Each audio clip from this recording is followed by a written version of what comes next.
Good evening and welcome to the Footy Corner. And I'm Sparks. And while you're coming in here, please make sure you're liking, subscribing, and hitting that notification bell for the notifications. We've got three wonderful guests for you. We've got Bearded in, who's from Trinidad, are you? Yeah. Nice. Yeah. So, how's your day? My day is going good. Good. What time is it over there? It's now 3:34. Oh, okay. Yeah. We're getting to the point where we're going to go to sleep soon. But, you've got a long way to go to get to that point. But, nice to welcome in. He's a United fan. So we're trying to have a bit of a cross section of fan bases as well. So we get different takes as well. But we got Underrated as well. First time on the channel. Welcome in. Thank you. Thanks very much for having me. Yeah, welcome in anytime. We are looking for more guests as well, but there we go. Ryan, he's another debutant on the channel. Welcome in. How are we? Better than I was 48 hours ago. More relaxed, more calm, getting on with it. But in general, yeah, happy to be on. Thanks for having me on. Yeah. Well, you're welcome anytime. You're welcome anytime, man. And great to have you on. He does his own channel as well. I will put that in the description when we're completed because I haven't. I should be more together with it, but I'm not. But there we go. Let's go with that first, then, Ryan. What you're saying with your with the last 48 hours? What's troubling you? Something I called on deadline day. Literally. I was like, on my channel, Liam, literally decided we want to do a deadline day, so I turned into a normal podcast in the end. But we all sat there, and I sat down and said, we're basically relying on Havertz not to get injured for the next 4 or 5 months. And based on the record we've got this season, very naive. And then 2 weeks later, it's bit us in the arse, and here we are, no striker. We're relying on the short kings of Sterling. Ethan Wanyeri, who's just coming through this season and doing his thing, and Trossard. That's our attacking options. Unless he wants to dip into the academy. Yay. Get that Liverpool red bow tie and put it on the trophy now for Liverpool. I don't necessarily think that whatever we did, I think it's pretty much there anyway, though, isn't it, for Liverpool? Yeah, but we would have had a fight in terms of making them work for it. Now it's just like, may as well just give it to them on a plate. Yeah. I mean, there is a bit of that, but we would only got one player as well, and we'd probably still be short as well, to be honest with you. Oh, definitely, but at least it would have been something. Other than we're now with nothing, and it's just like, okay. Yeah. Well, I mean, I have to disagree with that one. I mean, I think Havertz controls a game, and a lot of people disagree with me, but his hold-up play, his taking the ball down, his bringing other players into play, it's Giroud-esque, and I think he's going to be a huge loss because I think we're going to lose an ability to control games with him being out. Yeah, I agree with that. I think he's a workhorse for the team. I don't think he's very unselfish, isn't he? And he doesn't care really if he gets pelters for not doing necessarily what he should be doing and sticking the ball in the back of the net. He's already doing so much for the team that goes unrecognised by a lot of people. I mean, Beard, what's your take on this? I think he's everything United fans wished Højlund was. If I'm honest with you, I haven't rated Havertz since he left Germany. Really? Nope. Okay. Interesting take. Yeah, I loved him in Germany, but if I'm honest with you, I haven't rated Havertz since he left Germany. Hello? Really? Nope. Okay. Interesting take. Yeah. Am I on a loop? Possibly. Do you not think that he has improved since coming to Arsenal compared to his Chelsea time? Even if it's slight, it's something more than what you're getting at Chelsea. No, he had a bit of a rough time when he came to you guys, right? Wasn't he on a drought or something like that? Yeah, it was the penalty at Bournemouth that turned it round for him, though. Once that happened, sympathy penalty. Yeah, the only time you get sympathy penalties is at Arsenal, to be fair. But a lot of our fan base, I say a lot. Yeah, it was a lot. But he did at Chelsea reject. He done nothing for them. What did he do for them? Won them a Champions League. What did he do for them? Won them a Champions League. But it was just like they wanted to base it off of that. Whereas, don't get me wrong, he didn't have me jump from a seat when we were linked to him and got him. But I looked at it as we could either get the Chelsea Havertz or we could get a Leverkusen Havertz, a confident. He's a confident based player. He was a different one in Germany. Germany. Get somewhat near that Leverkusen Havertz. We've got something here, and we've seen he can do that. But we do need, like it's been mentioned, he is that Giroud-esque what we had under Wenger. You do need that. You do need a striker now to work off him, to run into space and finish off his work. You see, I think the thing people forget about that sort of Giroud style is the amount of sitters he missed for Arsenal. Like when I say Giroud-esque, the guy's a skinnier, taller carbon copy. You know, like you don't get any more Giroud than Kai Havertz. And German copy, you don't get any more Giroud than Kai Havertz. But I don't know. I think Arsenal fans have taken to him, and I think the loss of him is going to be quite substantial for us. But I'm sure we're going to get onto it. But hamstring injuries this year have been crazy. We've all lost players to him. Recently, wasn't that what Martinez got injured with as well for United? Yeah. ACL. Yeah, he's doing the ACL. But honestly, players at the moment look like they're made out of elastic bands. They're snapping on a whim. It's ridiculous. There's a lot more matches. That's why. Yeah, there's more matches. There's less space between the matches. It's just craziness, and they're going to put more in. So they got the Club World Cup. So players aren't even going to get a rest in the summer. Sorry, James. I was saying this to Liam the other week about this. So Chelsea and Man City, assuming they go deep in that, that's in June.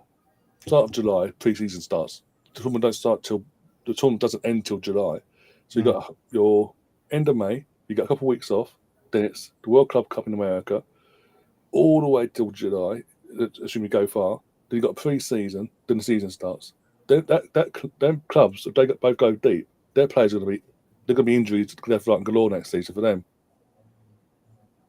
Yeah, I agree with that. Yeah, I think it's madness. It's one of the topics on there that everybody's going to struggle. Everybody in Europe, and I know this is going to sound biased, but the top 6 clubs and the actual top 6 Finnish clubs, not the top 6, the Sky top 6. They have to play so many more games. It's untrue. It's just madness. And you've got the likes of Forest coming into a title race. Fresh. And they're playing 1 game a week. Yeah.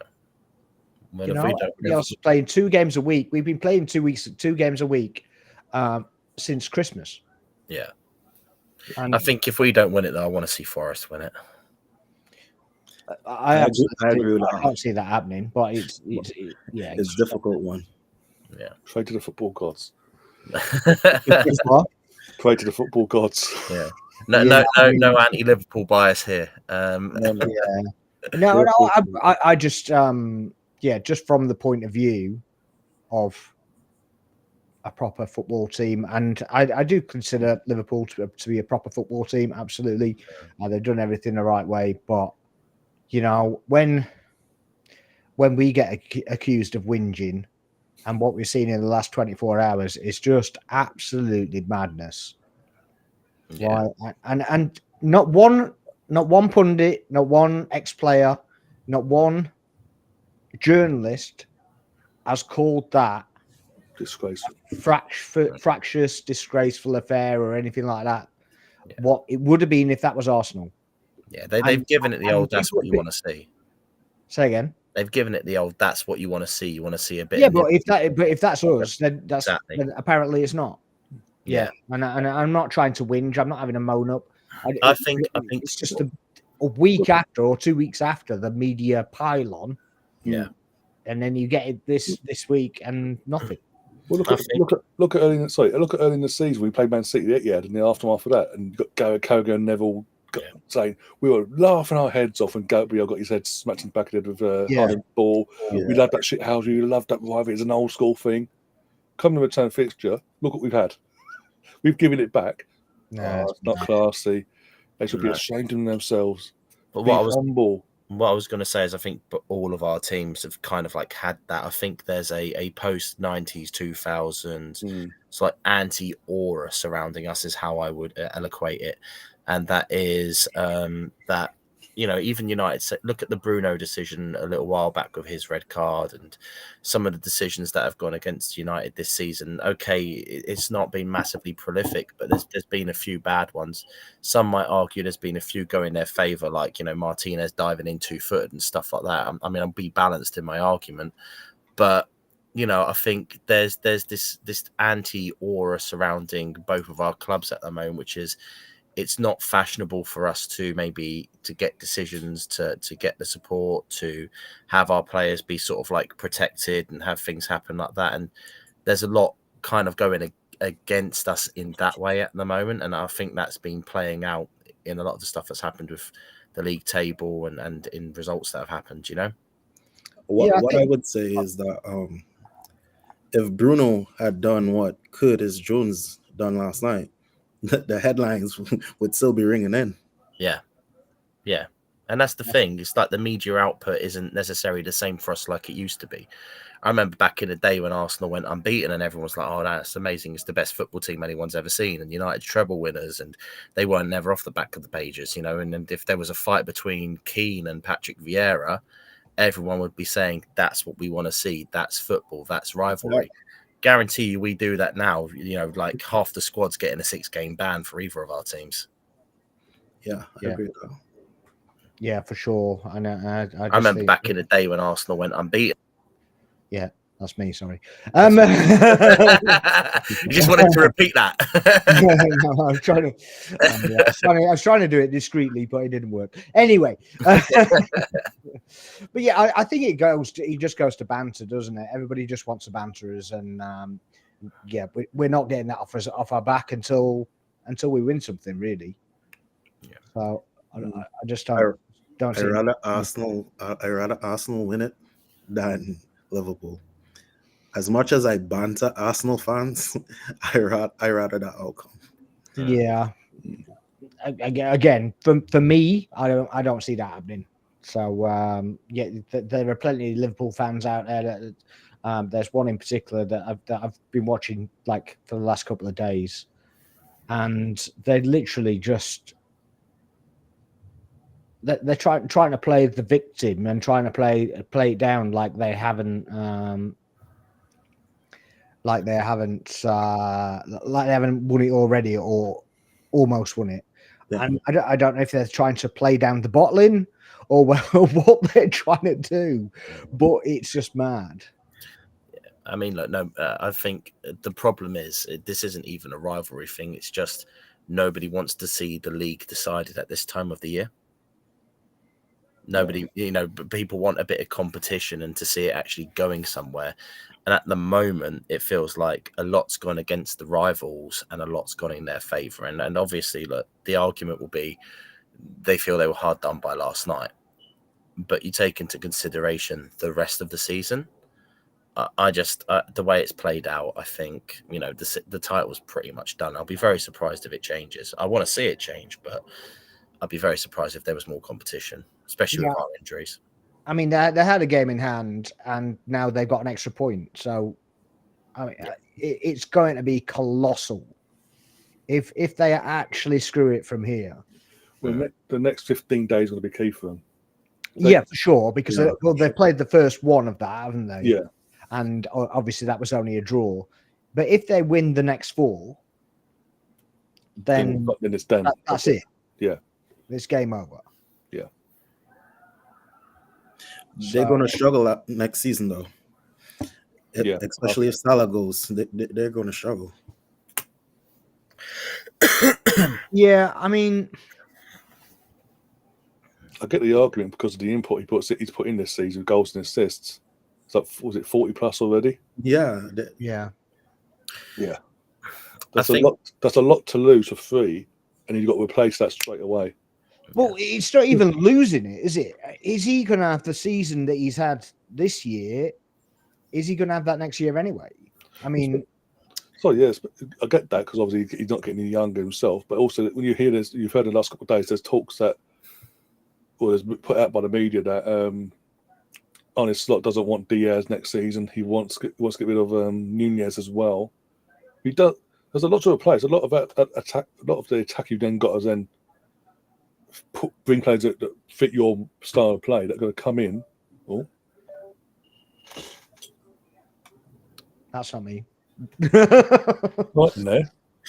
Yeah, nothing there. Just decided to go black screen. Oh. Back. Yeah, there you go. Yeah. You hear me? Yeah, we can hear you. Yeah, See you. you. Yeah, don't know what happened there. Just my screen just completely went. Yeah. So yeah, but no, as I say, that's a lot. If they did lose Salah, I know he's not getting younger, but there's a lot of output you're losing there potentially. And then they do sell on Nunez and Diaz. Yes, you'll then you've only then got to appease the fans by bringing in someone or a couple of players of that level. They're going to give what Salah's been given. Yeah, don't forget you're not replacing Salah. What Salah's numbers this season? No. You can't buy it. You can't buy it. If it's not in your club, you can't buy it. You just can't. There's no player in the market. There's a reason why they turned down that bid. Was it last season? Start of last season from the Saudi Arabia because they owners know they can't replace him.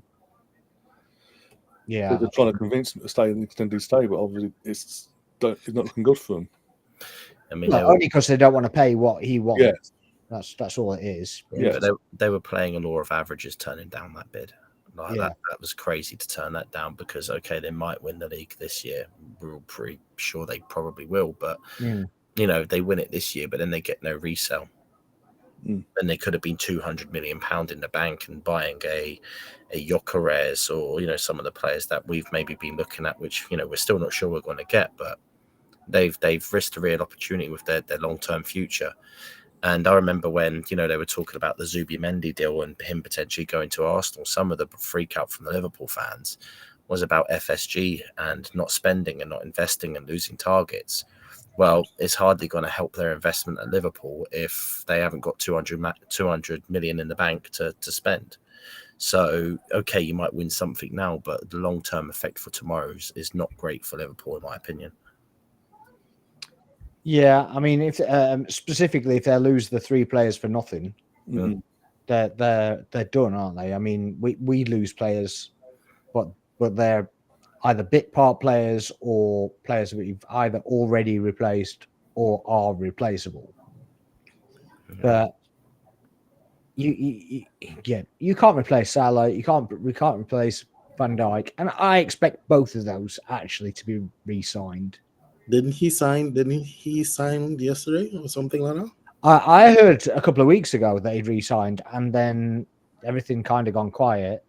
I also heard that Al Hilal were trying to get him on a pre-contract, but I also read as well that they felt that that they were being played for contracts. Oh. So there wasn't really a chance it was going to go, but he was kind of playing it on, or his agent was. Yeah. So, I mean, they always try and get more money on the contract, don't they? I actually think, controversially, Van Dijk's a bit of a fading force. I think in his game, he's always had a bit of, I used the word a bit of nibble earlier, but it's true. He's always had a bit of nibble about himself. He's stuck his head into tackles. He's given a little bit of an elbow here and a kick there. He's got the Sadio Mane vibes about him for that one. But I think he is getting a little bit older, and that aggression that we're seeing in his game is coming out because he's just able to do that little bit less. I wouldn't be surprised in the next 2-3 seasons if we see him fade out a little bit like Gary Cahill when he wound up at Crystal Palace, you know? I mean, I'll put them on the same level. Please don't. No, I'm not. I'm just thinking about... They're not even the same country. Yeah, do you know what? I've dropped a clanger there. I'm thinking about defenders that are like, you know, were big Thiago Silva, had that impact and everything. And I get this kind of reached the peak, you know, and I feel like he's peaked and he's stuck at that level for so long. Yeah, I'm just starting to feel like he's dropping a little bit. Maybe I'm wrong. Maybe the next 3-4 years he's unstoppable, but I just don't see it. Yeah. What's your take on that, Bearded? Say that again. What's your take on Van Dijk? Do you think he's the levels? After he faced Messi, I just think he questioned himself a bit. But he had one season that I think it was like a season or two after that, Messi, that he regained his level. But right now, he's stuck. He's not the best defender in the world right now. Okay. What are you saying, Ryan? I mean, first off, we've got to give him, even as rival fans, got to give him a massive kudos to come back from that injury that he got during the lockdown season against Everton and reach the levels he has done since. Fair play to him, but yeah, he's like I said, he's not getting any younger, and yeah, he's not. I don't think he is. He's probably in the top 5 still, but just about holding on to 5th in terms of the best defenders in the league. Probably not, it's just all about league wise. World wise, again, he'll be hanging on if he's to be top 10 defender in the next 12 months or so, because he is naturally. We've seen it with our players years gone by. Was it Tony Adams, Keown's? As they get older, they maintain a level, but it's never the same. At their peak, and they have to maintain it for so long, and then it's just they know their bodies are telling them it's time to move on. I mean, Keown literally did. After he won the title with us, went to Reading for 6 months, and ended up at Leicester 6 months later, and then retired because his body was telling him. And I know times are different. You'll probably go on to either go to Saudi Arabia or you don't forget Keown was probably in an era and where like half his career he was probably still drinking before games. Oh yeah. Probably in his 40s and he retired. Fair play. He hit his 40s by the time he retired. He was still giving it large. Yeah, but if he hadn't done that, he might have gone on for another 4 years because even the pace of the game when he was in his prime, it was so much slower. Sorry, I was just using an example as we've had our own players that we've idolized in different areas, idolized. They hit a certain level. And as they get older, you can tell they're good still, but they're not. The drop off is to be long term. Yeah, for sure. That's hence why they've got Sol Campbell's and all that came in, Carlo Torres, because the club saw they had to at some point replace them. Yeah, and I think it's come to a point with Van Dijk that what was he 35, 36, something like that. Sure. He's 30s either way. He's only 30s, but he's. If he stays at Liverpool, he's just like, either way, staying at Liverpool or moving on, it's going to be his last big contract before he gets to retire. So he needs to look after himself one way or the other financially. And I think that's what's going to come down to. And I think that's the same with Salah, as we've mentioned already. Like we hear that him and his agent are demanding the next amount of fee. Liverpool sort of, I don't know. And hence why Salah's doing his thing publicly every now and then, going, well, nothing's agreed yet. They're nowhere near the mark. Yeah. Whereas the only thing I'll give Van Dijk credit for, no matter what's going on behind the scenes, is keeping it. Him and his people are keeping it in house and not going after every game. Well, nothing. This could be my last trip at Old Trafford or the Emirates, and this, that, and the other. This could be my last season. Where Salah's actually done that. So professionalism-wise, you can't criticise Van Dijk because he's actually kept it in house no matter what. Do you think I just think he's probably got maybe 2 years, and he. 2 years at the top level left in him before he has the Cahill effect, as been mentioned. Yeah, I mean, look, I can agree with you on the element where recovering from that injury and coming back. It's brilliant. There's a lot of players that never come back for that. we've had players with leg breaks that have never been the same, Eduardo, Ramsey, things like that, and they were in their prime when their injuries happened, so I get that. I just think that Liverpool at the moment, by keeping those players rather than, okay, if they give them 2-year deals and sell them in 1 year, that's good business. But otherwise, they're pigeonholing themselves into players having to be there as the experience to train up the young guys to keep them coming. Maybe Kwanzaa comes in for Liverpool and starts performing like that. They've got Konate as kind of a replacement. But I'd say that's a little bit like, the Gabriel and Saliba argument, 2 players that play really well together. But in a couple of years, when it does fade out, what's he going to do? Because what are they going to get for him if they keep him? Either they let him go for free and he makes a mint out in Saudi, or, I just think that that's part of the problem there is Liverpool have kind of pigeonholed themselves by 1, letting the contracts run down, and 2, trying to sign on players that are aging, probably longer for what they should. The second point I was going to make is, every club has that at some point in their history. You look at Arsenal with the Tony Adams thing, or maybe even the Sol Campbell, Kolo Toure sort of bit, where we had those few years where everything was really good. United, I mean, everyone knows, Vidic and Rio and what they had in defence and everything else, and they've never been the same since. At the moment, you're relying on a player who's 5 foot tall with an attitude, and he's out injured. But I'm just saying that, I actually don't know where. I mean, we talk about them this year, and obviously they're relevant because they're going for the title, and hopefully so are we, even with our injuries. But I wonder where Liverpool go after this next 2 years.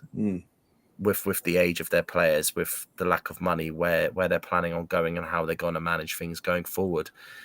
And that opens a window for us.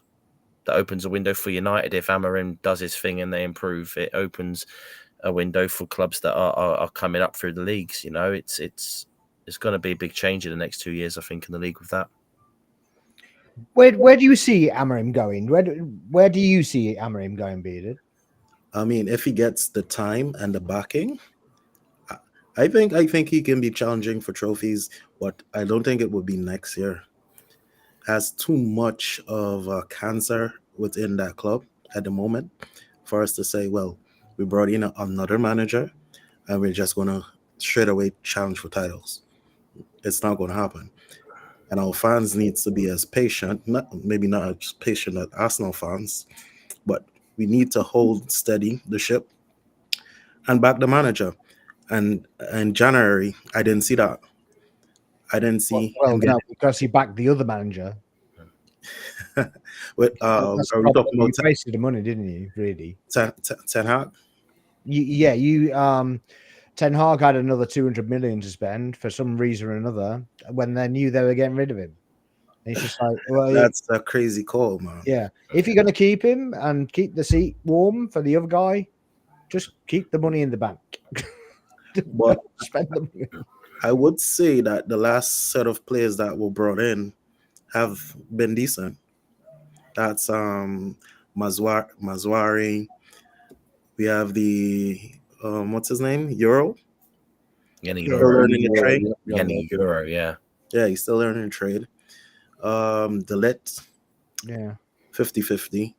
Yeah. So I would say they that play the way he wants to play, though. I mean, yeah, you've got those players come in and they've selected him before they selected the manager.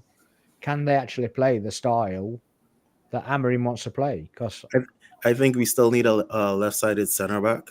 I'm not judging by that whatsoever. Yeah. What I'm saying is you're going to need a lot of work. Yeah, I'm not saying that one bit. What I'm saying is the new players that were brought in. Can those new players fit the system that Amorim wants to play? Because he's not going to change that system. No, and if he does change that system, then you're going down the rabbit hole again. Not being biased at all. I think they can. I think Xerxes is a player that I like. I don't think he's a striker. And he's raw. Yeah, but I think in and around that link-up play, he's fantastic. United fans are probably not accustomed to seeing that kind of play, but yeah, in a 10 position, he can do damage. Yeah, you kind of need to unearth another couple of gems, don't you, for the from the academy. We have a striker from Arsenal, right? He's very raw, though. I mean, yeah, that hurts right now. That really hurts right now. Yeah, but let's be real. If he was still at Arsenal now, he'd be on the bench and or playing. He's starting on Saturday. Get this right. Yeah. Yeah. He might be ripping the contract up. You never know. Lovely player. But yeah, I question that a little bit because it's like, well, does he see what's coming in front of him, and he doesn't think he can break through, or I think it was 2.5 times the money, so I don't know where he's gone for money, or he just sees the route easier. Do you know what I mean? Or maybe he knew you guys were going in for a striker, and the line would have been longer. Yeah, but I mean, the one striker doesn't stop you getting on the bench. It doesn't stop you getting into cup competitions. You've got that. There's plenty of competitions that you can be going in for. Fancies his chances against our 2 strikers, huh? Yeah, well, maybe. I think you'll see strikers though. Maybe. Yeah. I'm not sure. I mean, I probably fancy my chances, to be honest. I'm not being funny, but yeah, they don't. I have a problem with Højlund. I think when he's on the end of when he's on the end, he's okay. But I don't see what he does in a build-up. His link-up play needs work, man. Yeah, doesn't do anything. He's like anonymous. So you're like in a build-up, you're like, well, where is he? We're just trying to, nudge a ball off him or whatever. You can't do anything with him. I think he's at his best in transition. Yeah, but he's not quick though, is he? Yeah, I mean he has a burst of pace, man. He's not that slow. Who we comparing him against? I mean, I'd say, even though he's injured, I actually think Havertz is quicker than him. And that's saying something. I'm just going to say Kane's quicker than him. Yeah. Really? Yeah. No. I think Kane's quicker than Højlund. I'd really say, do. I'll go out on a whim and say Erling Haaland's dad's quicker than him at this point. Martinez is quicker than him, and he's got a nice line. No, he's actually pretty quick though. Is he? Yeah. Who are you comparing him to? Obviously, you see him more than I do. Yeah. But, yeah. All right. He's faster than Xerxes. I say he's faster than Havertz. I would say that. Yeah. Let me see another striker. I think he's faster than Darwin as well. Okay. I mean, I just want to say, after a day of baiting Liverpool fans for fun, it's nice to know I got a bite out of you two bearded, so I appreciate it.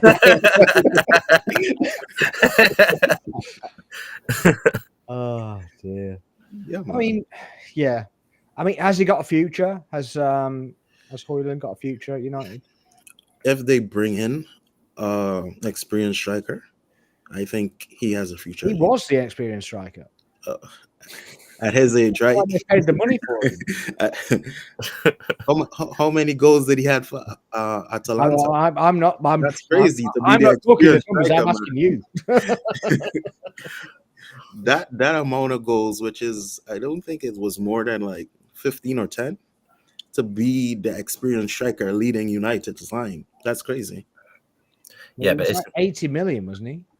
Yeah, 75 or something like that. Yeah, I mean, splitting hairs, but doesn't that just sort of like say where United are at the moment? No, they're buying on the basis of potential, spending 75 to 80 million on the hope that somebody's going to turn out good, rather than knowing that player's a star. But is it logical? Only if they're successful.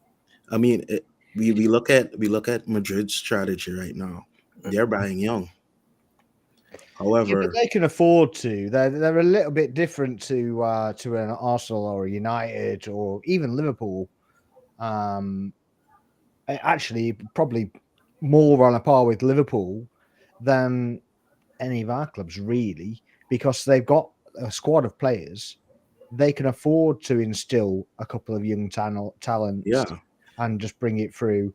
Barcelona have rebuilt through young players as well. So it is the way, but paying 80 million for him is not really the way, is it? Yeah, it seems like crazy money right now, but it's United tax though, isn't it? That's the thing. And Arsenal have kind of the same thing. It's only since Edu's been in that we've stopped paying that money, which sometimes I agree with, sometimes I disagree with. This January, I definitely disagree with it. We should have bought somebody regardless of the price. But I think, with United, it's just, Man United are in for us. So, we're going to rub our hands together and see how much, cream we can get off the top. And that's what's happened. We put ourselves in that position as well, especially when Ed Woodward was there. Once they say a price, like no bargaining, like we take it. That's crazy, man. We look at Harry Maguire. You also struggle with the wages. It's just crazy when you pay the wages. It's absolutely mental to me. Which makes it hard to move them on off. Well, exactly. You can't get a deal. You've got to loan them out, pay half the money or whatever it is, and you got to hope they hit the ground running. Otherwise, you're just never getting rid. But that also be guilty of that as well. Yeah, certainly recently. Yeah, but we don't respond by sacking our tea lady. I mean, we sacked people as well, but we didn't do the second tier of sacking. No, and now we're up to the third, aren't we? We didn't take money out of charities that were self-made by the club either. This is basically become a United roasting session. I mean, you lot was lucky to get Pepe out, right? I think this new spending thing where they're putting caps on teams, I think that's probably affected both our teams. I think we've been very much scared of sort of like breaking that structure in January and pushing ourselves past a certain point. And I think United just genuinely don't have any more money.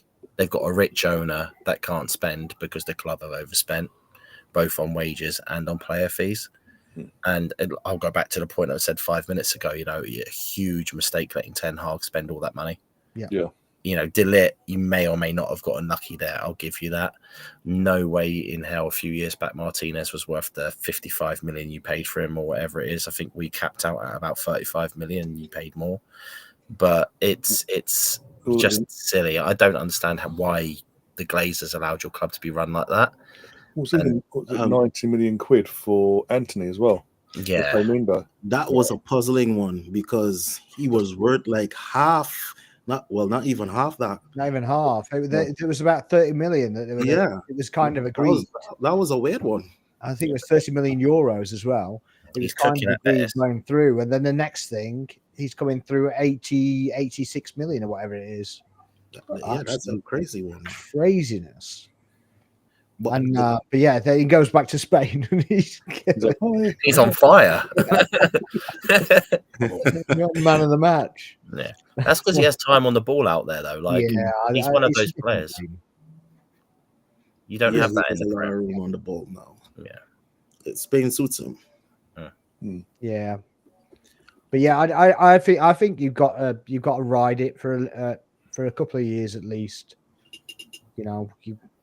Get the 3 windows. Yeah. I'm giving Amarin 3 windows. I think you need more than that. You're going to need more. Put it this way: when Arteta arrived, to look at the situation we were in as a club, just finished.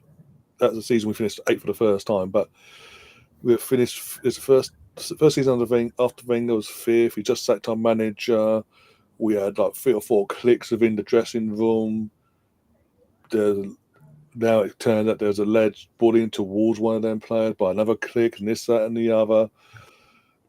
And look how long it took Arteta when he's come in to destroy them clicks, get them clicks out the club, keep the players he wanted to keep, and then bring in the players he wants as well at the same time. Get that balance right and get us to where we are competing to an extent. We're not over the line yet. It took till 3 seasons ago, and then suddenly we just out of nowhere started competing in terms of for the title. Yeah, But what I I would think say, United, and I said this when under Ten Hag, when he first got Ten Hag, United then were in a worse position than what we were when Arteta arrived. I think it's even worse now.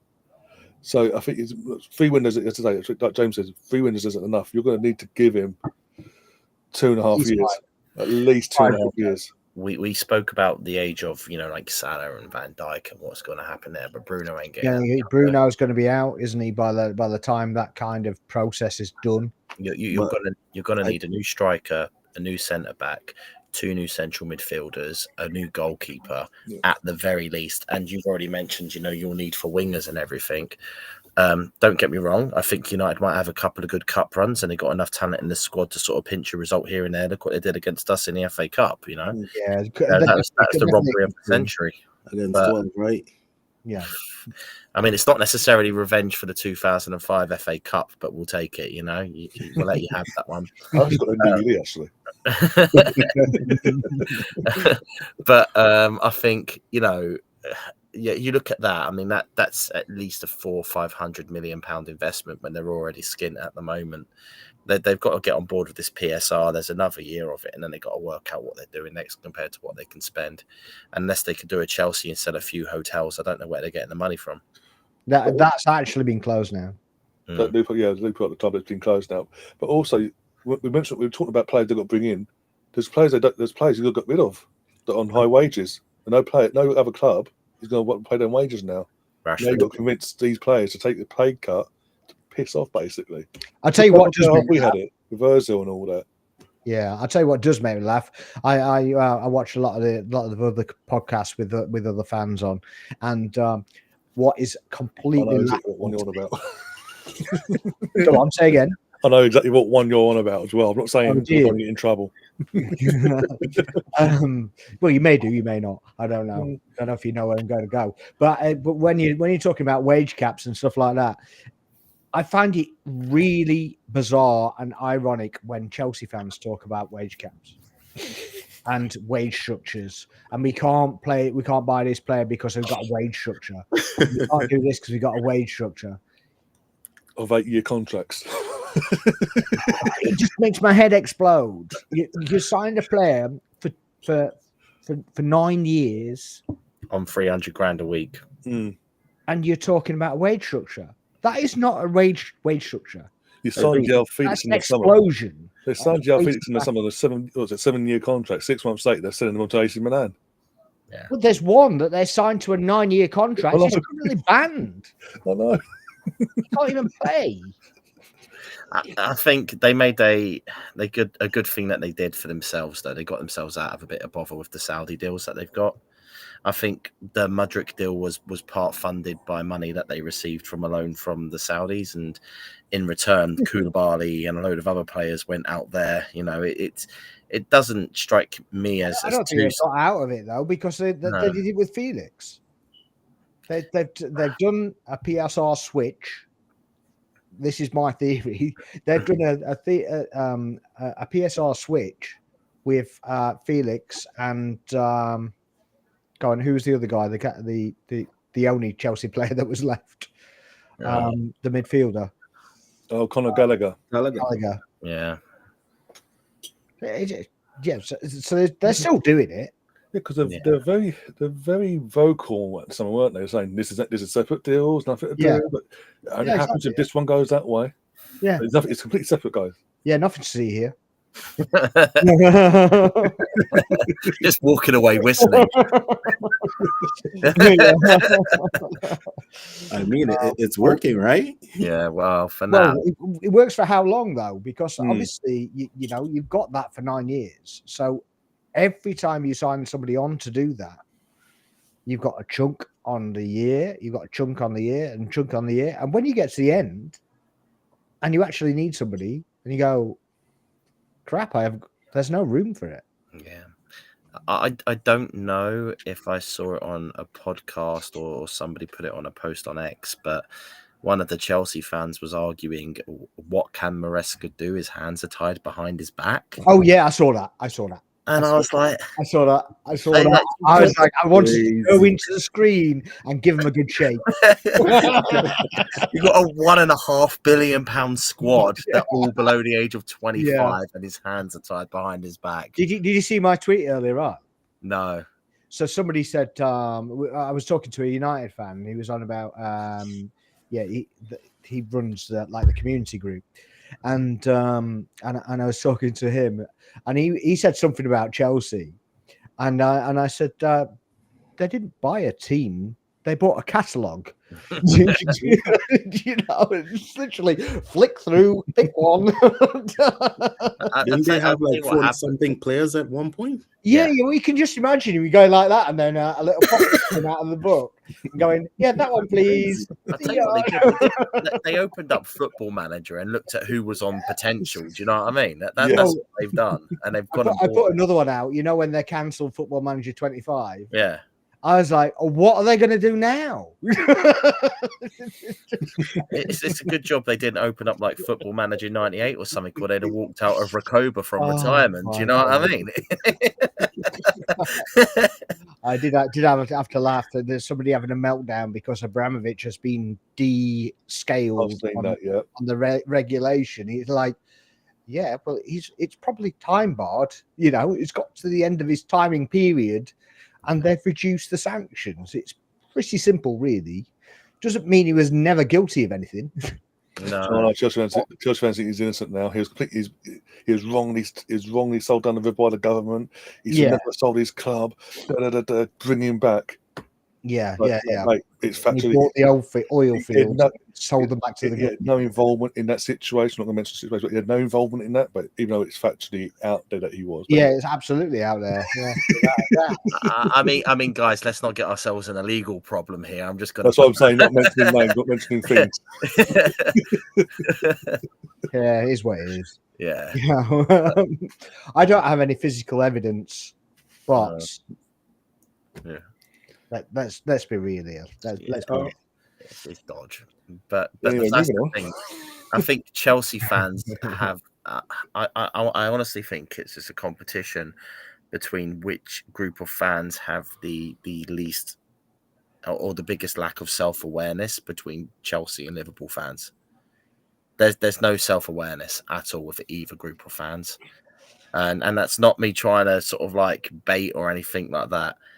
I think Liverpool fans have had a lot go for them for a very long time, and I think they were trophy starved for a very long time in regards to the Premier League and the Division 1 at the point in time. And I think that's played on their minds, and I think they just have no awareness of where they've come from, where they've been, and what's going on. And Chelsea have no self-awareness where it comes to the money they've spent, the team they've got, the way they've got there, or where they were before 2004. And it drives me nuts. Like they say that Arsenal fans are mental, and we moan and we whinge and stuff like that. But I mean, we're seeing referee decisions that are actually calamitous and have destroyed a title run-in, and we're moaning about it. And the only time anyone else moans about it is when it finally happens to them. Yeah, I wouldn't say that's a lack of self-awareness. I'd say that's being ahead of the curve. But again, maybe I'm a bit biased with that one. So correct me if you think I'm wrong there, guys. No, I don't think you're wrong at all. But I would like some people just to kind of take a look, and even if you can't do it straight away, because obviously, you know, we all stand in our little bubble straight away. But when you come out of it and then kind of look from the outside and look in and go, actually, yeah, I don't really agree with that, even if it's against your own team. Yeah. And I think that's I think that goes a long way to kind of making a change and kind of getting everybody on the same page. But that so few people can do it. And I've kind of learned to do it a little bit. I don't do it all the time, you know, because I'm a football fan. You know, at the end of the day, it's I have my opinions, and sometimes I just can't get out of them. But most of the time, I can compartmentalize, and I can look at it and go, yeah, I think they were done there. Yeah, I mean, we've all got a bit of tribalism in us, but we've got common sense as well. But going over that, do you think Liverpool were done last night? Do you think? Did you actually watch the game? Go on, B. Did you go first? I could see you wanting to go there. Go on. Go on, do it. Yeah, I watch. I didn't watch a full game. I was in and out of the game, but some of the key moments I had witnessed, and I just sum it up to how the level of refereeing is at the moment in the league. Curtis Jones, as we were talking earlier, he shouldn't have been on the field. No. So that little bit at the end would not have happened. Yeah. Yeah. I think personally, Liverpool got a couple of decisions in their favour that should have helped them win the game. It doesn't help. Liverpool fans aren't at the moment with that result ain't helping themselves when they're sharing photos of the replay where the time says 10 seconds till the end of the match, rather than when the headbutt incident happened 2 minutes before that. And then complaining. He actually made it up. Actually, gave the whole thing. Do you know what I mean? Yeah. It's a joke. It's actually 3 minutes earlier. They're not helping themselves. It's insanity. But I love the effort. I love the effort. Like 100% respect on the effort, but complete disrespect on the attempt. But I think they're not helping themselves there. But I don't think Oliver, in that respect, had a bad game. For once, he did a repeat of the Man City game where he was letting the game flow, and both teams were giving it some. They're both giving it, the tackles, the pushing, the shoving. There were certain players I think should have been booked and probably should have been taken off because they would have got sent off. Luis Diaz, he thought he was prime NFL for a second there. Diving into people, pushing people, shoving people, grabbing them on the back, sending them over to the ground. It was a bit nuts. Bradley should have been sent off. Everton should have had a player sent off in the first half. But I think, you said to us earlier, Sparks, he sort of like grabbed the guy and then let go and he realised what he was doing. But other refs would have given him a red card for that. So, there was the penalty incident. I've heard some people say it was offside, but they still did a VAR review. So, if they're talking VAR review about natural position of the arm and stuff like that, maybe he wasn't offside. I don't know enough about that. What I know is Liverpool had enough decisions in their favour to win that game, and sitting there complaining about the referee allowing them to get kicked about and all that sort of stuff when we see it week in, week out from every other club in a derby. I don't think that's enough justification to turn around and say the ref didn't help them and that they were, stiffed out of the result. I think, all in all, for me, probably a 50-50 game, and they lost their heads at the end because they didn't like it. Liverpool as well, as far as I see anyway, they do their fair share of the technical kind of free kick, where it's not quite a free kick, but it's enough to upset the apple cart, as it were, but it's not going to get called. They do loads of that. Yeah. Oh, Sosbolai went down the back of one of the Everton players' legs, and he ended up kicking into the turf, and coming off injured, and he was one of their best players at the start of the match. Mate, he should have diving. You see that dive he did? Yeah, it's ridiculous. Like the one on the edge of the box where they're claiming he was taken out like he'd been hit with a shotgun blast.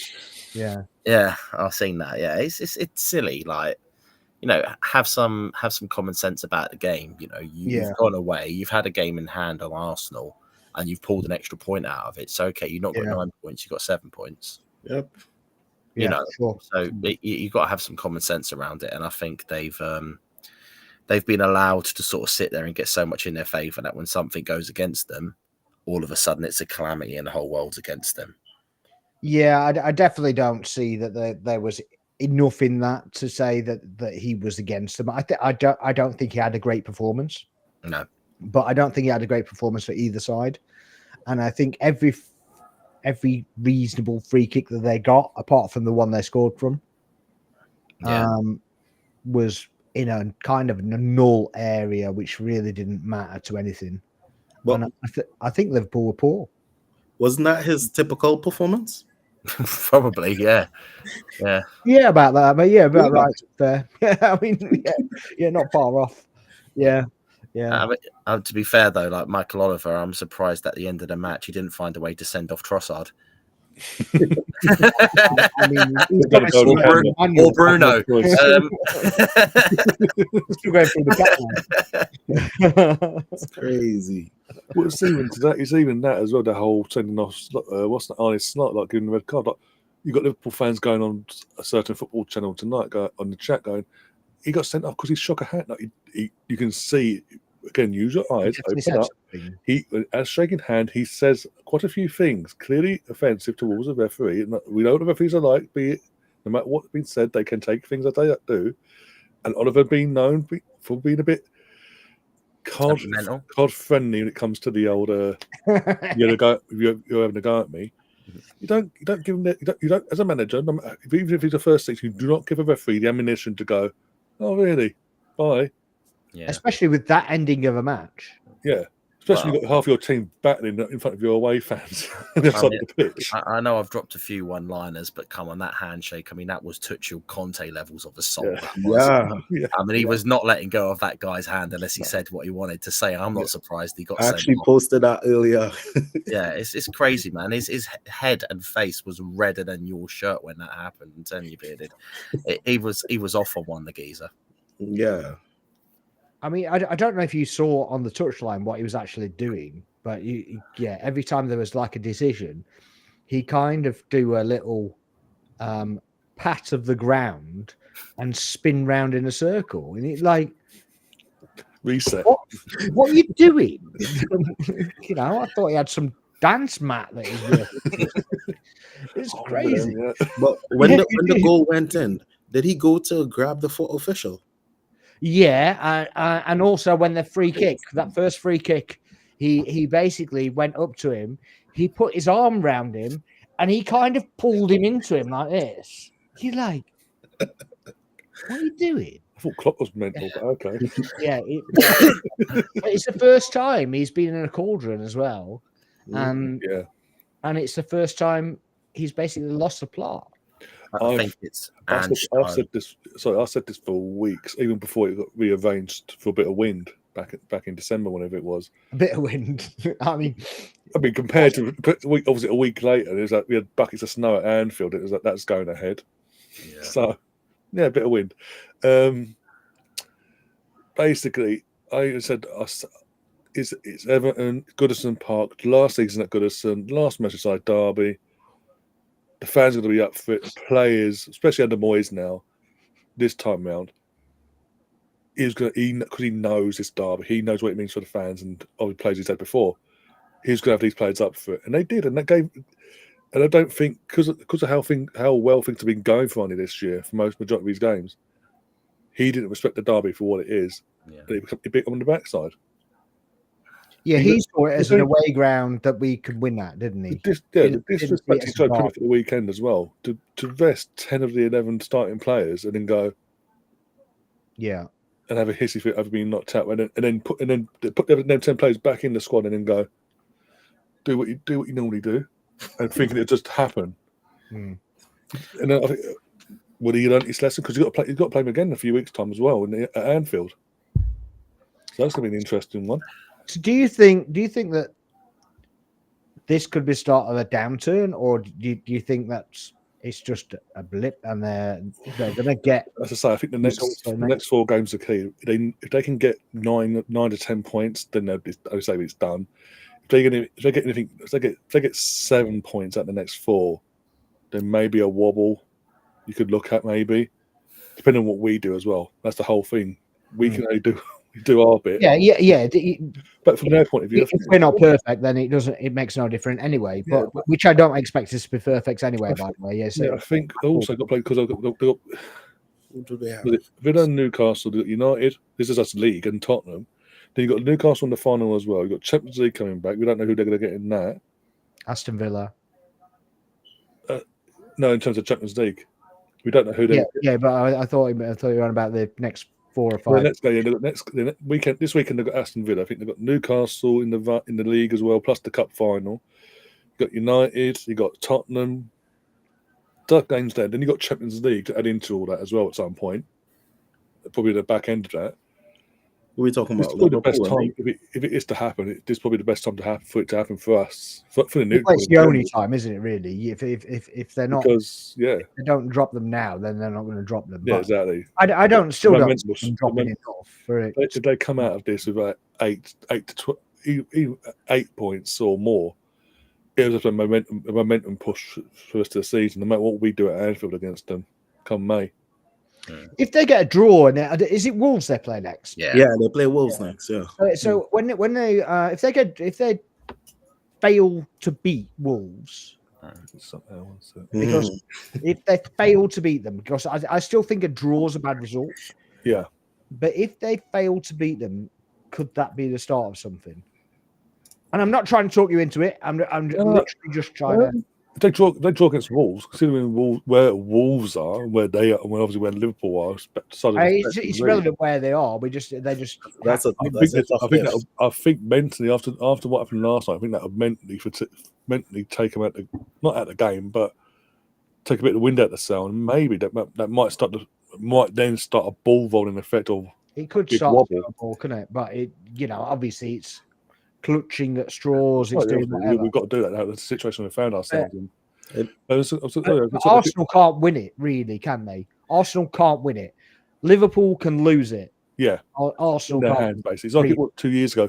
Was it 2 years ago for us? We were most of the season on top. It's in their hands to lose, basically. But I've just got their table up now, and not table, their league fixtures up now on their website. You've got obviously Wolves at the weekend. Yeah. Then they're at Villa Park next Wednesday. TNT. Man City away at the following weekend. Those Newcastle. 2 games. Then a Champions League fixture inserted. Southampton, second leg. Final. Then Merseyside derby again. And then Fulham away. I fancy Villa and Newcastle to get wins against them, Famous last words, hot take, but I think Man City. Where's Man City? You didn't say Man City. No, I don't see it. I think the Man City are Is that the Etihad as well? Yeah. Liverpool don't do well there. if there's a draw, aren't they like bosom buddies? They're like best friends. They're married up. So if they don't win it, surely they want Liverpool to win it, and that's City pull bend over. But we pump City. Liverpool fans jumping. I don't worry, little bro. We'll save the day. Oh, God. It's as cringy as West Ham, Man City, and don't even get me started. There are people that have made badges for that. Yeah, it's great. The West Ham Man City thing. And you're like, I was going to say on the Liverpool front with Slot, I feel like his mask is slipping a little bit after last night. And the person I want to compare him to, this is either going to get agreement or rile people up, is probably as bad as my Cahill take. But I'm comparing. What were you saying with the Cahill take? It was just that the drop off is just too big. Phenomenal. I know. But I think a bit like Ange at Tottenham, where it started off with all of this praise and all of this hype and all of this style of football, turning his team around. I know. Imagine it. And then he starts having some drama. Things start going against him. Decisions stop going his way, and the next thing you know, he's screaming in referees' faces. He's slamming on the floor. He's turning around like he's a ballerina, and the geezer loses his head. I mean, look, I want to see it. I'm not gonna lie. I want to see it. But I just got a feeling that there's a little bit of that about him. Like, I don't think he can handle the pressure. You don't think that's just the Dutch in him? That's just, it's a bit kind of that kind of mannerism. It's just like a bit arrogant and a bit nasty, I suppose, but not overly nasty. It's just a mannerism, isn't it? Yeah, but how long till that bites him in the backside? And it affects the rest of his team as well. Because you've already got Van Dijk throwing elbows and kicks for fun. Like they're going to start stamping down on that if his attitude and behaviour. First person they criticise about their attitude and behaviour is Arteta. And all he did was pull a funny face on the touchline and shake his hand a little too much. You got Slot screaming in referees' faces because he's got a last-minute draw. The point of that is nobody says a thing about it. So that's not a thing. Yeah. You've seen nothing in the media about that today. Have we heard from Jimmy Carragher yet? I think he said he was disappointing or something. That's all I've seen him. To be honest. I saw the I don't know what is it, ESPN Sport, the American station is on CBS, something like that. I saw the video of him seeing the goal go in, and he's gone from screaming, "Come on, that's how you do it!" when Salah scored. Oh yeah, I to saw his face that. just This is the man.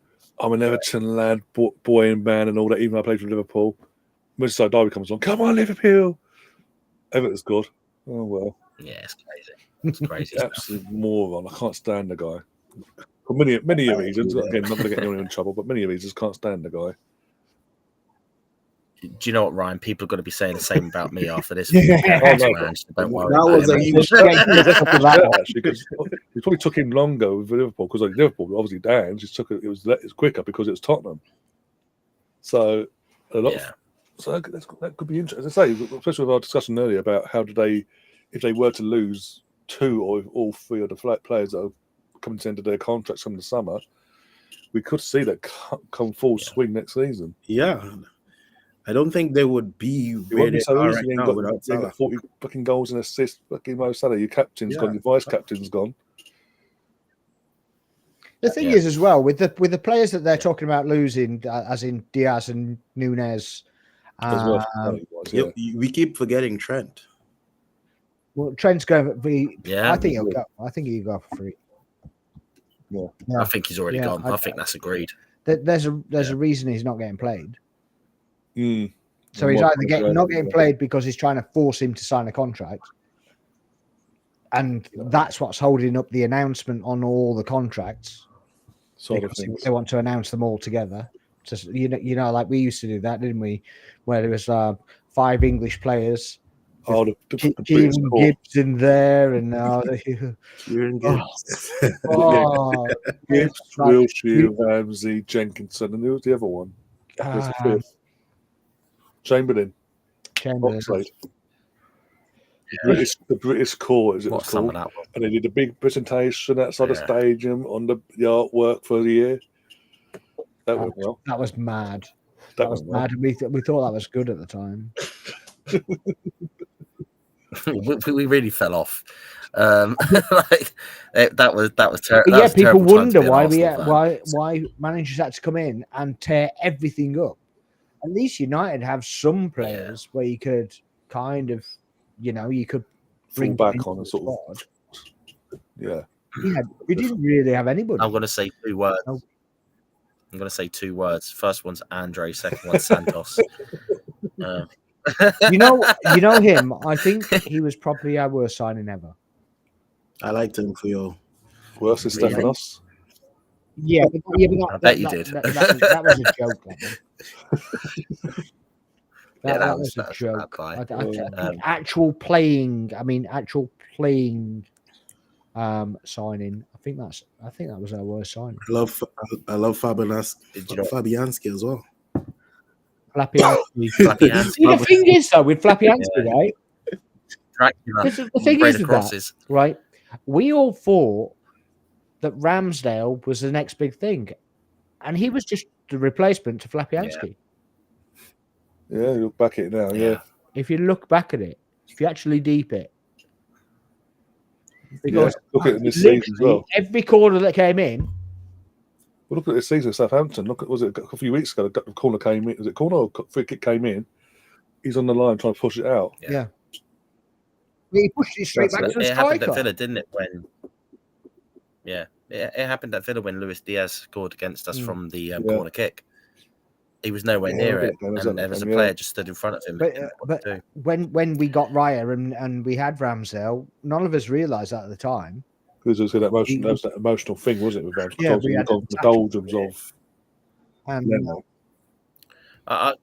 I can see my part in this is controversial. Knock yourself out. I've already worked that one out. I'm going to go for it again. I actually think Raya was better though when he had Ramsdale as competition. That's true. Really? I had a lot. I had a lot of grief about that the other day. But the point I was trying to make, and I chose not to respond. I appreciate that. It's the word count on X. That's all it is. So you can only say so much in just a short space. my opinion on the whole thing was that he had competition and somebody who he knew that if he didn't perform, they took his place. And since that hasn't been happening, you started to see some more complacency slip into his game, is all I was trying to say. So I'm not saying he's not brilliant. I'm not saying he hasn't saved us in games and made amazing saves. I'm not saying I don't absolutely love the guy in goal. I think he's phenomenal. But those little moments can cost you championships, where you decide to make that straight pass out of defence because you're getting cocky. You stand on your halfway line, a little bit like Ramsdale used to do, like the Sporting Lisbon goal we conceded a few years back. Where you sort of step out a goal and then the next thing you know, you're tracking back. And I think against Newcastle, Gordon nearly lobbed him like that. And I've been waiting for something like that to happen all season. When I've been at home games, I am actually standing there going, what the hell is he doing off his line? Why is he that far out? And the thing is, he'll do that and then he'll make a decision like he did at Bournemouth, where instead of going to take the ball, which probably saves Saliba from a red card, he decides to run back to his goal. Yeah, it looks like but that's natural reaction. He's very instinctive, and even Onana's like that, right? And he does describe Onana. They're not the same level, but Onana does the instinctive thing, and I think Raya's very. I think they're both very emotional keepers. Onana is the worst crossover between Andy Carroll and Manuel Almunia I have ever seen. I'm going to go there. He's got Andy Carroll's shot-stopping instincts and Manuel Almunia's Here's what I would say about him. When he came to United, he looked like he was overweight. Like he wasn't. He was not stopping anything. Like his reaction time was low. But what I would say this season, it's a bit better, but he keeps making Onana like errors, It could be worse if he was Sanchez. So you think that he was fat? The reason why he was rubbish? I never said that. Fat shame going on. Exclusive podcast. That's getting clipped up as well. Anyway. But yeah, it could be worse. You could have Roberto Sanchez in goal. So that guy as well. He is I tell you what, he's not much different to Ramsdale, to be honest. the Ramsdale that we can see now. Yeah. Right? And he's instinctive as well, but it's often the wrong instinct. So he does that a lot, and I can't remember who they're playing. I think it might be in Brighton, and he literally ran out, got to the edge of the box, and he thought, right, okay, I need to make a decision here. I need to go to the man or get back in the goal. And he spent 5 seconds stood on the spot. Yeah, I saw that goal. Well, do one of them then. Don't just stand there. And he just went, bink. Oh, okay, too late. What are you doing? Do you know what though? Right, talk about United. I can see one or two things happening there in goal. I don't think Onana's going to stay. I think he's going to get him out as soon as he can. But I think it might be another 2 seasons down the line. And I see a player like Sells from Nottingham Forest. I don't like him. No. I could see that. If Sells sort of stays there for another year and he performs next year like he is doing at Nottingham Forest this year, I can kind of see them going for that style of goalkeeper, someone who's going to put in those good performances. I've just seen that comment. That's brilliant. But yeah, like I can kind of see that sort of player. I mean, look, even at a push, maybe going back in for a player like Henderson, because Henderson's he got some continuity, hasn't he? So he. He's not that good with his feet, is he? Depends what style you want to play, though. Neither was De Gea. I mean, is Amorim? That's why they got rid of him, right? Yeah. Well, I mean, Ten Hag didn't like him either, but I think is that Amorim style of play? Is it play out from the back, or is it bomb down the pitch as quick as you can and try and get the ball to the big striker? I think the first player you're going to buy though is Gyökeres. I heard the story came out today that that's a no-no. There's no money. Yeah, Really? that's a no. Oh yeah. They're trying to say that he's too old. He's what? It said that he's too old. How old is he? He's just 27. He's I don't understand that at all, man. Just come out and say we're broke. Yeah, he might as well. He might as well have just said, "Yeah, we're skint, mate. We haven't got any money." 27. Yeah, you're too old, mate. I'm in my prime years. No. Yeah. I've got 6 Especially years in for me. a goal scorer. No, We've made a new signing at United. We brought the lady back. I mean, we can't talk.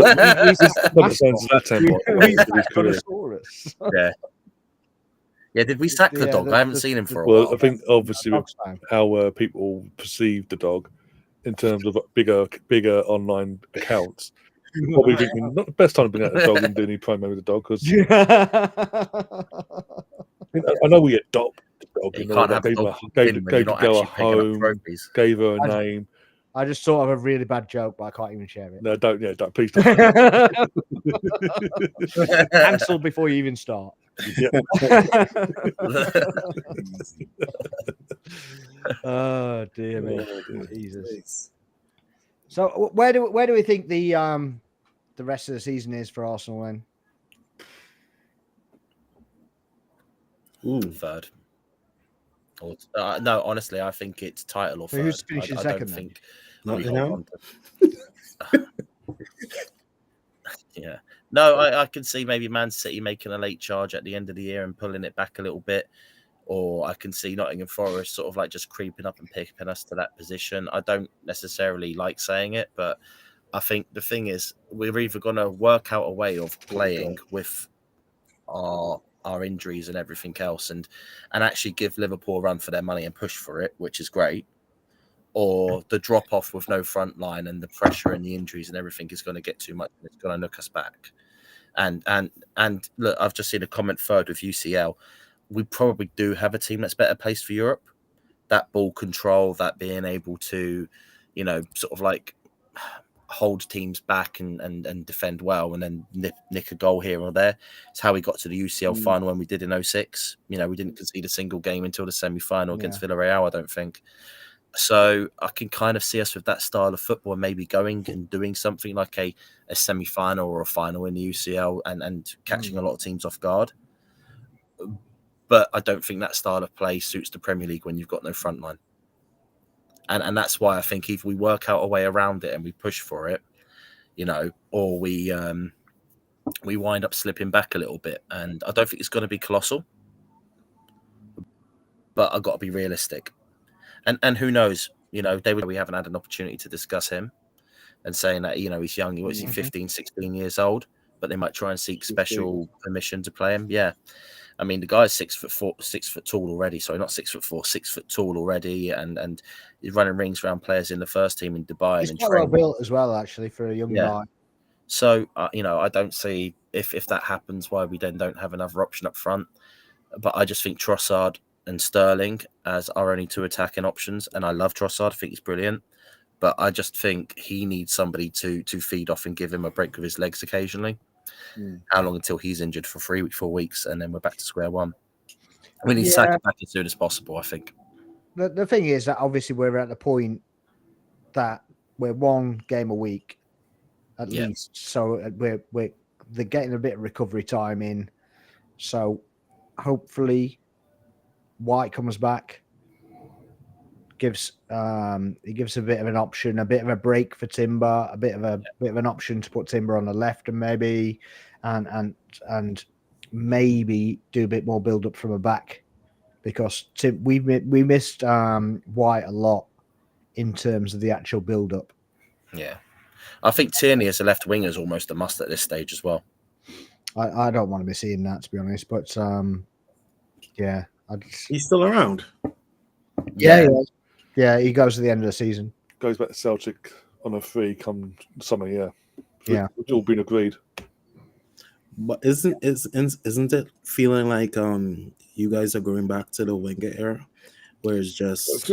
I get what you're saying, but it feels like that because of the amount of injuries we've got in key players in key areas. Obviously, it was just us, Kai, just Saka. I've got Jesus out for at least a year, if not longer, because with Jesus, yes, he's done his ACL, but we've got people need to remember he's not long come back from a knee operation in the last 18 months as well. So that's going to have a massive impact with the surgery he's about to have, has had, with his ACL. You're going to say that's his second ACL, isn't it? I believe. I think so, yeah. Yeah, I think it is. So you've got he's age as well, but obviously we can't sell him, so he's on our books for another year. The plan was to get rid of him in the summer, apparently. Yeah. But you've got in the moment we've got no Kai now, got no Saka, no Jesus. Martinelli's out for a couple of weeks. Someone else. And as I say, from that point of view, at one point we had 2.5 months of no captain in terms of Odegaard start the season. Yeah. Because of international football. We did we've had Ben White for most of the season. Timbers played more and been in that. Tommy Asu, don't even get started on that. We don't know where Tommy Asu is. He's spent the whole season out injured and surgery. Yeah. Should I take the Ten Hag route here? But basically, my point is basically, if it may feel like that from the outside looking in from an opposition point of view, it does feel like that at this moment in time because we've got so much here, there, and everywhere going wrong. Anything that can go wrong this season has gone wrong. Yeah. And what's more frustrating for us is that City have fallen off this season. This was the season for us to just go, and our luck hasn't gone that way. Yeah, I think we've definitely missed a bit of luck. You definitely need a bit of luck, and I don't think we've had any. I think we had luck in 2005. Yeah. As a United fan, right? What I could say is that we had the most injuries in the league, and we still won a title, right? Won the FA Cup last year, yeah. So what's stopping Arsenal? Well, I think we went for everything, and in the end, we could end up with nothing. So maybe it's a prioritising thing. Give up the league. Well, why would you give up the league? You're not giving up the league, are you? Well, you want us to bend over Liverpool and just go, there you go, and a little bow on top. I mean, unless you're thinking about focusing on the UCL, but I mean, that's difficult enough.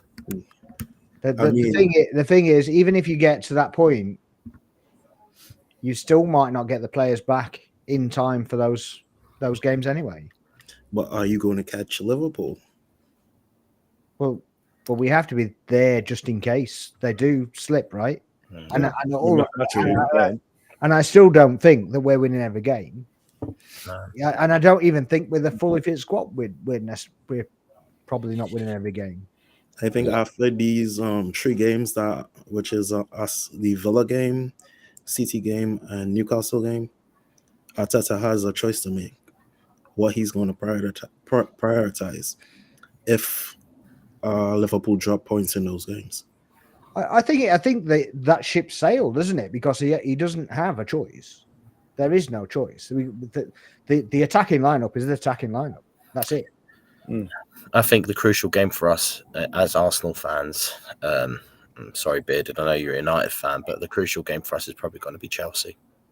And that's because of the, if say Sterling finds a little, purple patch of form that gets us through this bit, well, even if that happens, he's not going to be available for Chelsea. So we could potentially be down to 2 frontline players when we play there. And, unless we play 4-4-2 and have a blinder or, like 4, I can't count anymore, 4-5-1, then, and then maybe shoving Rary up front and he picks off the bone, so to speak, of any chances. That could be the game where we slip up. And we don't necessarily have a good record always against Chelsea either. So, we get some good results, we get some bad results, but I think that's probably the thing that decides where we go. If we have a couple of weeks now where we win the next 5 or 6, we'll be right on Liverpool's tails, and that might be the point where we go on. But maybe I'm being pessimistic here. I just think that's the case. But maybe as well, that will depend on Liverpool's next 2 fixtures rather than Arsenal's next 2 fixtures, because they play another 2. They play midweek again, don't they? Next week, against Villa at Villa Park. So tasty game. So then we have a game in hand, right? Because we don't play midweek. Basically, yeah. So we would have a game in hand by that point. So it could depend, so long as we beat Leicester. It could depend on what Liverpool do against Wolves and what Liverpool do against Villa as to whether he prioritises something.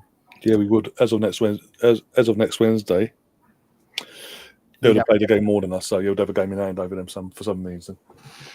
Well, yeah, because we don't play midweek. No, but I'm saying for some reason my point is they're playing a game ahead of us all of a sudden, which is usually, I don't know. Yeah, but it balances out when they get to the cup games, doesn't it? Oh, that's true. Yeah. So they get to the cup game, they play, and we don't play. Yeah, cup final. Yeah. So then we play the other fixture. Oh, I see what you mean. Okay.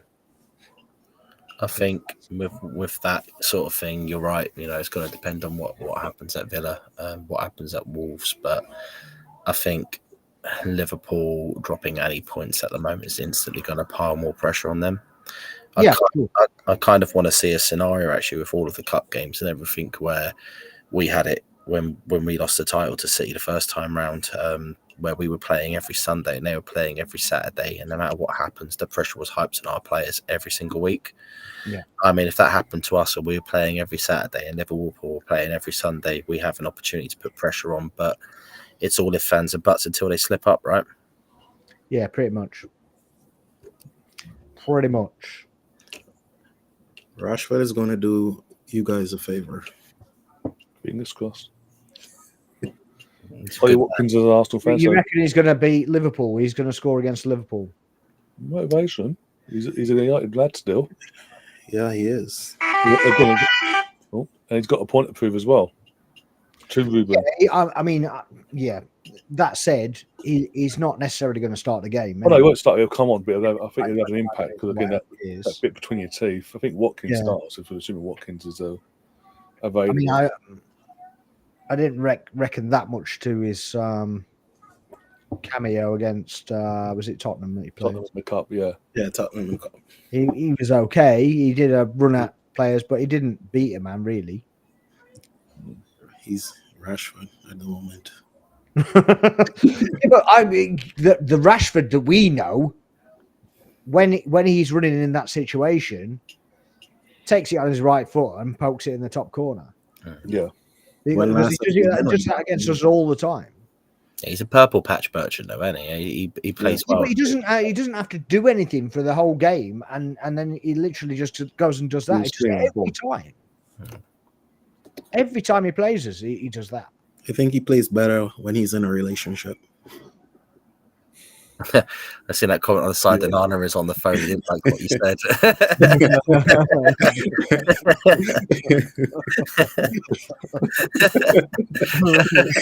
He's on the dial. I can't believe you fat shaming, man. What are you doing?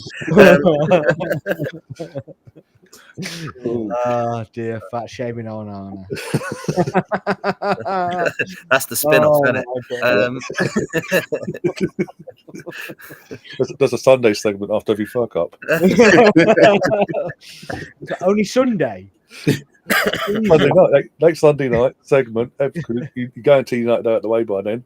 You get all the clips. You only have to play one day. They can do a rerun every 6 days, and it still get a different one.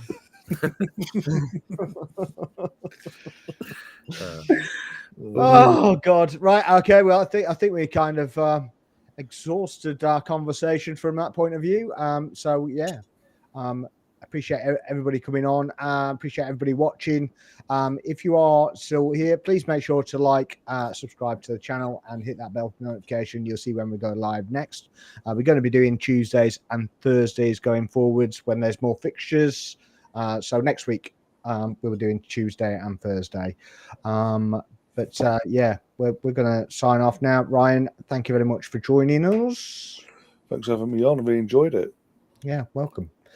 Bearded, thanks for coming on, mate. Come on, anytime. Oh, no, thanks you. Underrated, thanks for coming on, man. Yeah, thanks for coming on, Underrated. Yeah, but yeah, yeah, I'm Sparks as well. This is Footy Corner, and we'll see you next time. Bye, guys. Later. Lost my one. I've lost my call. I lost it.